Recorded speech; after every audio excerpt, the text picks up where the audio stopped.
Ah c'est sûr, j'espère que vous allez bien. Barcelone, Bayern, Munich. J'aurais pu faire un espèce de débriefing à froid, analyse à froid tactique de ce qui s'est passé hier face à Séville et ce match 5-1 mené de manière assez brillante du Barça. Mais franchement, on va pas se leurrer, on va pas se mentir, hein. Les deux matchs qui nous intéressent le plus, évidemment, c'est cette semaine, le Bayern et le Real Madrid. Ce qui s'est passé là face à Séville, c'est bien. Maintenant, on peut passer outre et avancer pour les gros chocs qui vont être, je pense. Est-ce qu'on peut parler, je pense, de match le plus important de la saison pour l'instant pour le Barça, à savoir celui de mercredi face au Bayern?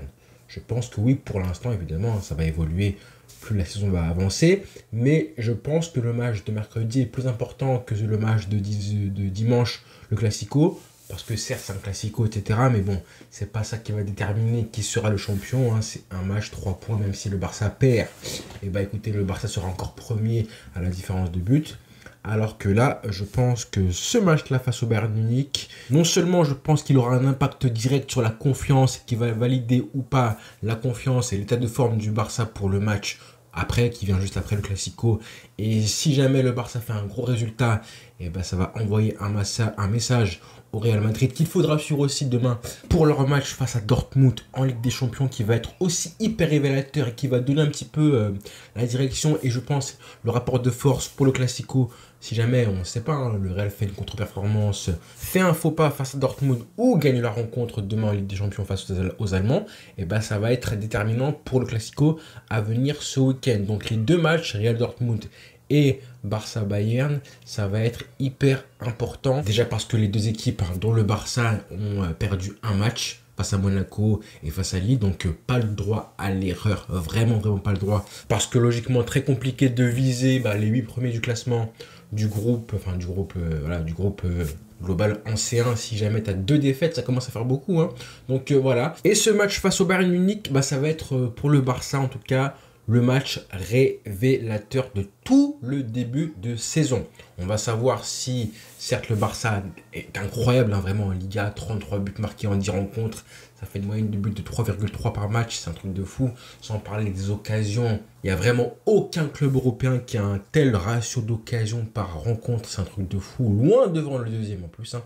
J'ai les chiffres là qui ont été postés par un compte intéressant sur Twitter, qui viennent de Opta, mais bon, vous voyez à quel point le Barça procure des émotions, du jeu, vraiment un football champagne ce début de saison. Tout ça c'est bien beau, et tout ça évidemment c'est génial, mais là ce qui va se passer mercredi, ça va être la réponse sur ce qui sépare le Barça aujourd'hui d'un top club européen. Là on parle du Bayern Munich, qui est la référence quoi qu'il arrive tous les ans.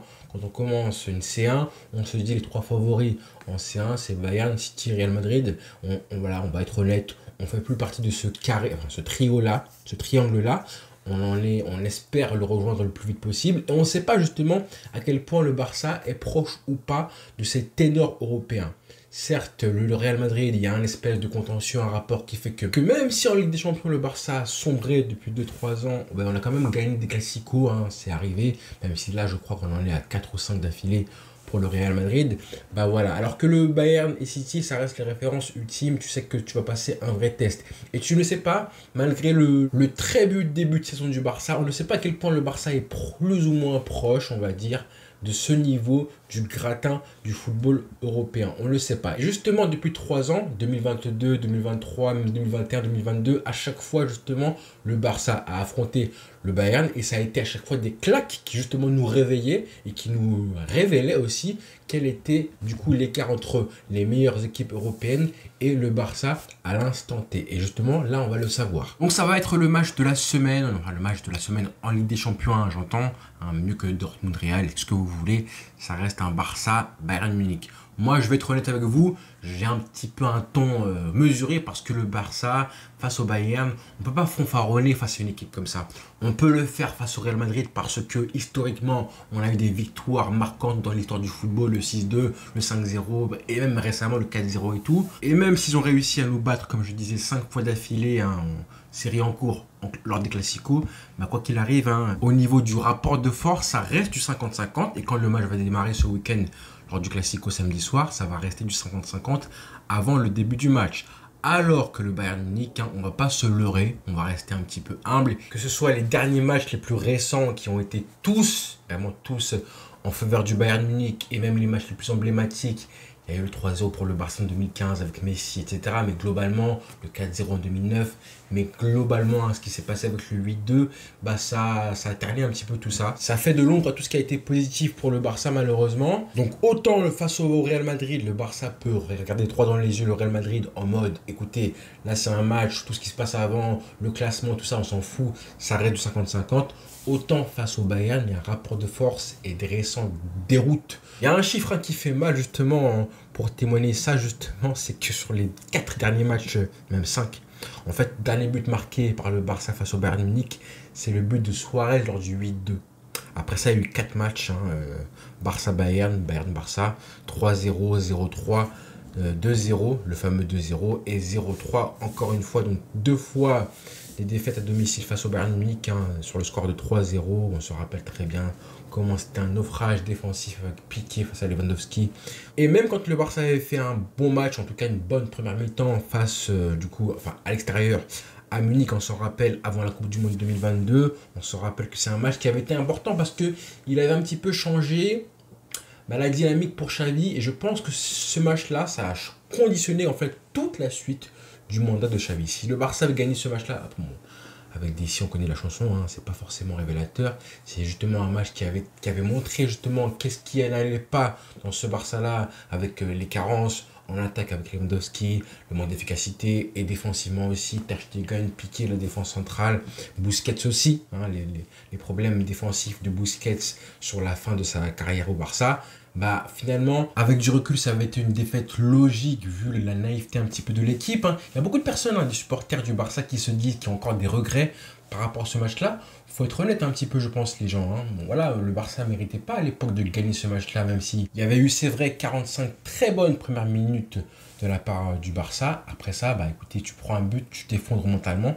Et on voit à la fin que tu perds 2-0. Donc tout ce qui s'est passé avant, ça reste un petit peu de la littérature. Aujourd'hui, justement, qu'est-ce qui se passe? C'est qu'on a un Barça qui est du coup coaché par Hansi Flick. Et j'ai envie de dire que avec ce nouveau système de jeu, cette nouvelle philosophie incarnée par Hansi Flick, je pense que le Barça retrouve en tout cas beaucoup de similitudes avec ce Bayern-là. En tout cas, les deux équipes ont des points forts qui sont assez communs, je trouve, au Barça et au Bayern Munich. Déjà, enlève les résultats. Enlève juste les résultats par rapport à il y a 2 ou 3 ans avec Xavi et tout. Le Barça, tactiquement, et le système de jeu et l'animation offensive collective n'a rien à voir avec celui de Xavi. On s'en rappelle. Au-delà du fait que le Barça joue bien depuis le début de saison, que le Barça marque beaucoup de buts, se procure beaucoup d'occasions aussi, on prend du plaisir devant les matchs, on kiffe de fou, on sait qu'on va se régaler. Le Barça a été l'équipe la plus séduisante, la plus belle à regarder depuis le début de saison. Et le Barça a marché sur ses adversaires, en fait. Et le Barça l'a fait d'une manière qui rappelle clairement ce que fait depuis maintenant 15-20 ans le Bayern Munich, que ce soit en Ligue des Champions ou en Bundesliga. Clairement, un rouleau compresseur qu'on voit. Donc, beaucoup de points communs entre ce Barça et ce Bayern Munich. Avec un Bayern Munich, justement, qui, forcément, comme ils ont connu leur heure de gloire en 2020, tout ce qui a bien marché à l'époque, ils continuent à l'utiliser, ce système de jeu et les idées d'Hansi Flick. Je pense que même si Kompany est arrivé récemment et il y a eu des petites critiques au début, rappelez-vous les petits matchs où ils ont perdu des points au début de saison, Kompany, là je pense qu'ils vont bien, ils vont beaucoup mieux et ils sont redevenus un rouleau compresseur. Le Barça c'est pareil, sauf que ça arrivait un peu plus tôt dans la saison. Et justement, rappelez-vous ce qu'on disait à l'époque en juin dernier, quand Hansi Flick est arrivé au Barça, on s'est dit, écoutez, on va essayer de piocher, parce qu'on savait qu'il allait utiliser le système en 4-2-3-1. On se disait, qu'est-ce qu'il pouvait piocher au Bayern, qu'il pouvait ramener au Barça, avec des ailiers qui avaient forcément une place importante, des ailiers faux-pieds, comme à l'époque des Coman, etc. Avec un Lewandowski qui devait être alimenté un peu plus, avec un numéro 10 derrière lui, ça a été le cas, Rafinha ou Olmo, peu importe, avec ce double pivot, le milieu de terrain, avec ce Kimmich, le Kimmich qu'on voulait peut-être au Barça, finalement, il a trouvé chez Casado, et des latéraux dominants, avec Koundé d'un côté, Baldé de l'autre, qui devait être la régène de Alphonso Davies. Bref, forcément plein de points communs, et encore plus quand vous avez un coach qui a des idées et qui les transpose avec le pressing hyper haut, le bloc hyper haut, l'agressivité, le jeu vertical, plein de choses qu'il utilisait au Bayern, il les ramène en Espagne au Barça, alors que le Barça à la base n'a pas forcément cette philosophie-là, il les ramène au Barça et on voit que ça marche très très bien, que ça fait plaisir, qu'on a facile 7 à 8 joueurs qui sont vraiment à leur prime aujourd'hui. Je pense évidemment au quatuor, les 4 fantastiques, là, Lewandowski, Rafinha, Lamine Yamal, Pedri, qui sont vraiment à un niveau incroyable. Koundé séparé, la défense centrale, Pedri Casado, bref. On a vraiment une équipe qui se régale. Et je parle même pas aussi de la préparation physique des joueurs, avec des joueurs qui, franchement, on voit que les efforts, ils les font du début à la fin de la rencontre. Le pressing, il est étouffant pour toutes les équipes de Liga. J'ai envie de voir ça dimanche. En fait, ça m'aurait un petit peu arrangé que le Barça joue d'abord le Real et ensuite le Bayern Munich. Parce que le Barça doit vraiment gagner ce match-là qui va valider, comme je disais, le début de saison vraiment réussi d'Hansi Flick. Si jamais le Barça perd, là, mercredi, face au Bayern, ben ça la foutra mal. Je pense que ça foutra un petit coup au moral et à la confiance des joueurs avant ce classico-là. Alors, objectif, clairement, je vais vous le dire, hein, j'aurais dû commencer par ça dans la vidéo. Pour moi, je pense que le Barça doit absolument tout faire pour ne pas perdre ce match-là. Un match nul serait un bon résultat, compte tenu du rapport de force entre le Barça et le Bayern depuis maintenant 3-4 ans, compte tenu de ce qui s'est passé avant, compte tenu du fait qu'on parle quand même du meilleur adversaire du Barça cette saison en Ligue des Champions. Je pense que même avec un match nul et un Barça qui jouerait un bon match dans le contenu, honnêtement, je pense que ce serait un excellent résultat de ramener un point face à ce Bayern-là. Après, ça dépend du scénario. Évidemment, si tu joues à 10 pendant une heure, bah, si tu es content de ramener un point. Si tu joues à 11 contre 10, si le Bayern prend un rouge, bah, tu seras un petit peu déçu parce que tu aurais pu gagner, etc. Donc, à voir évidemment le contenu du match. Mais comme ça, là, j'ai envie de croire que si le Barça prend un point, c'est une bonne chose. Si le Barça prend 3 points, ce sera un très gros résultat qui va te servir vraiment pour toute la saison. On sera favori dimanche face au Real Madrid. Et là, du coup, bah, ce mercredi face au Bayern, ça va être avant tout, je pense, vraiment une vraie bataille tactique comme on l'aime. On va voir comment le Barça va se débrouiller face à une équipe qui peut-être aura plus de fois le ballon que toi. On verra justement comment le Barça va se débrouiller face à une équipe qui te tue aussi en contre, en transition rapide, comme toi tu le fais depuis le début de saison. Ce sera intéressant de voir aussi comment les joueurs du Barça vont presser face à des mecs qui techniquement n'ont pas forcément peur d'avoir des joueurs qui viennent t'agresser, comme ça peut être le cas en Liga. On verra justement comment les défenseurs du Barça, Koubarsi, Inigo Martinez et le milieu de terrain vont se débrouiller face à une équipe qui te presse. Harry Kane, les efforts, on le connaît très bien quand il est au pressing, c'est costaud. Pareil pour les ailiers du Bayern Munich, etc. Une équipe qui joue avec autant, voire plus d'intensité que toi. Et tu vas affronter une équipe qui a un jeu qui fait briller les joueurs, les individualités, un petit peu comme ce qui se passe au Barça, en fait, complètement. Où on a un collectif qui fait sublimer justement les individualités. Et c'est pour ça qu'on faisait les reproches souvent à Lewandowski, à Harry Kane, à tous ces joueurs qui, entre guillemets, profitaient du système du Bayern et du Barça. Bah c'est pas un reproche en fait, c'est justement parce qu'ils bénéficient d'un collectif qui fait briller les individualités, tout simplement. Vraiment là où on peut féliciter, je trouve, Hansi Flick avec 6, 7, 8 joueurs comme du Barça, comme je disais il y a 3 minutes quand je disais que justement on a autant de joueurs du Barça qui sont vraiment à leur prime. On a une équipe, voire un effectif entier, hein, parce qu'on là on parle de 15-16 joueurs quand il y a les remplaçants et tout. On a une équipe qui travaille pour le collectif, pour faire briller les individualités. Et ça c'est hyper important. C'est vraiment là justement où Hansi Flick fait une différence avec Xavi. Rappelez-vous Xavi justement, où moi j'avais comme refrain que je répétais, je bassinais tout le temps. Je disais justement quand tu vois une équipe avec 3, 4, 5 joueurs qui flopent lors d'un match, c'est qu'il y a un problème collectif et que ça vient d'en haut du coach. Donc voilà, avant de parler des joueurs en particulier, hein, j'ai envie de croire que si le Barça gagne, ce sera de façon assez méritée. Vu ce que le Barça a montré depuis le début de saison, je ne peux pas croire que le Barça gagne ce match-là face au Bayern. En fait, de façon un petit peu comme le Real Madrid, où à la fin tu te dis mais comment ils ont fait pour gagner les 3 points?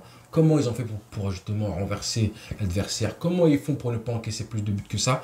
Non, le Barça en général, même depuis le début de saison, a mérité toutes ses victoires. Toutes sans exception. Aucune victoire bizarre sur un malentendu comme ça a pu arriver, c'est vrai, depuis 2 ans, on va dire. Encore une fois, hier, par exemple, face à Séville, tu gagnes 5-1, t'es pas inquiété une seule seconde dans le match, à part le but sur un contre, mais je voyais les chiffres, les statistiques et tout. Le momentum sur SofaScore, où on voit que le Barça, du début à la fin de la rencontre, ça a été une domination territoriale, physique, athlétique, ce que vous voulez, bref. Par contre, mercredi, on sait que ce sera différent. Il y aura des temps faibles et des temps forts. En tout cas, j'espère, hein, de la part du Barça. Comme je disais, le Barça a tellement montré un visage impressionnant ce début de saison que ça ne m'étonnerait même pas que le Barça gagne ce match, même 1-0, 2-1, même un score ric-rac, que ce soit justement à la régulière, que ce soit mérité et que je te dise à la fin, tu te dises, voilà, c'est un match où le Barça mérite sa victoire plus que le Bayern Munich. Parce que le Barça aura montré plus de choses, collectivement, plus d'occasions, etc. Après, ça c'est pas forcément gage de succès, hein. Il y a aussi l'expérience qui vient en jeu, le vice, pas mal de choses, les temps faibles, les temps forts, comme je disais. À la fin, il y a une globalité qui fait que le score n'est pas forcément en faveur de l'équipe qui a le plus mérité. Mais ça ne me surprendrait absolument pas que le Barça gagne, voilà, peu importe le score, et qu'ensuite on dise, c'est logique, c'est un match maîtrisé, et en fonction du score, peut-être que même ça aurait pu être pire, mais bon, on n'en est pas encore là, c'est juste pour vous dire à quel point ce Barça est capable de monter son niveau, même si moi à la base, je continue à vous le dire que je vois un match archi équilibré. Ça ne me surprendrait même pas que ça termine sur un match nul, parce que le Barça a des vraies armes. En termes de qualité d'effectif et collective, on est avec l'effectif en présence, le retour des blessés et tout, je ne vois pas comment le Barça pouvait être mieux préparé que ça. En parlant d'effectifs et des joueurs maintenant, je voulais parler d'abord de Lamine Yamal, mais je pense que je le ferai du coup demain avec une vidéo si j'arrive à la terminer parce qu'elle est assez longue et mine de rien avec le montage et tout.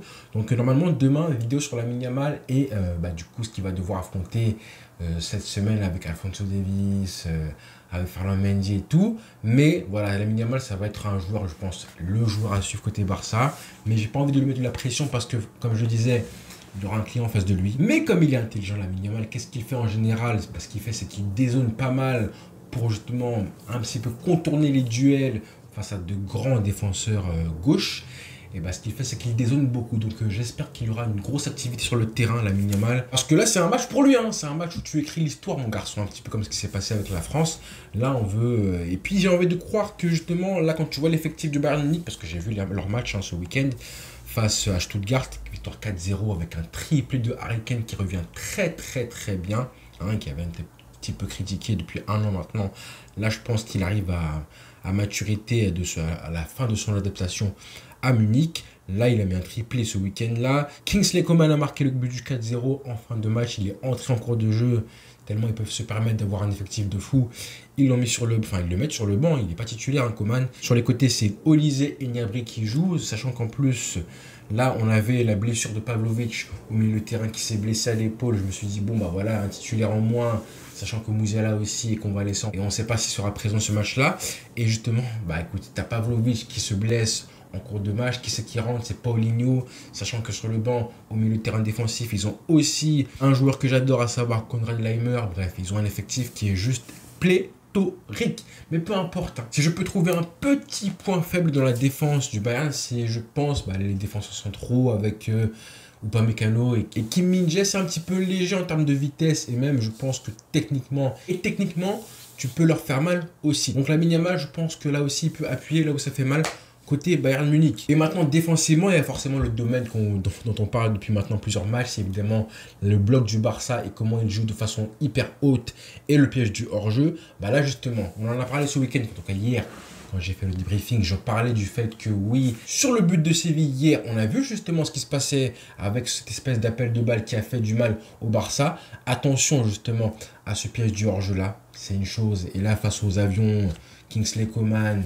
Leroy Sané, Gnabry, Michael Olise, bref, ça pourrait faire du mal à ce Barça-là. Encore plus quand le Barça défend avec seulement 2 centraux. On l'a vu hier sur l'action du but. Il y avait Koubarsi, Inigo Martinez et Koundé un petit peu avancé, ce qui permettait à l'ailier gauche adverse d'être vraiment, ne pas être hors jeu, donc en gros dans son camp, derrière la ligne du milieu de terrain, donc il n'était pas hors jeu et il a fait un appel de balle tranchant, en gros de la ligne vers le centre du terrain, ce qui permettait justement de ne pas être hors jeu quoi qu'il arrive, parce que la passe du défenseur était parfaitement placée et dosée dans cette zone là justement. Koubarsi, et quand il défend à 2 sans Koundé, il ne peut pas gérer à la fois la largeur côté du coup ligne de touche et du coup laisser un espace énorme entre lui et Inigo Martinez, parce que ce qui pourrait aussi arriver, c'est qu'un joueur, un attaquant, un numéro 9, prenne justement l'intervalle et l'espace entre les deux, ce qui est encore plus dangereux. Donc ça peut arriver, justement, c'est ce qu'il faudrait éviter côté Barça. Encore plus justement quand tu connais le jeu de pied de Neuer, qui est le meilleur de l'histoire, j'ai envie de croire.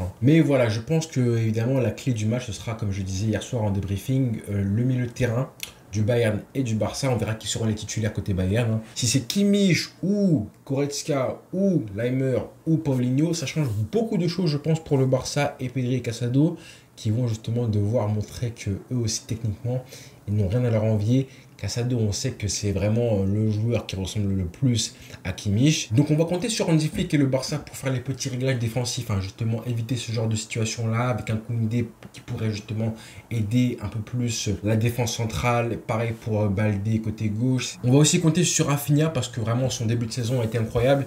Il fait un grand match là récemment face à Berne, après sa déconvenue face à Monaco. Mais voilà, je pense que ça va être un des hommes clés, ça c'est sûr, certains, ça, voilà, il n'y a pas besoin de le dire. Je pense que c'est lui qui doit montrer la voie. Mentalement, c'est un leader, on le sait.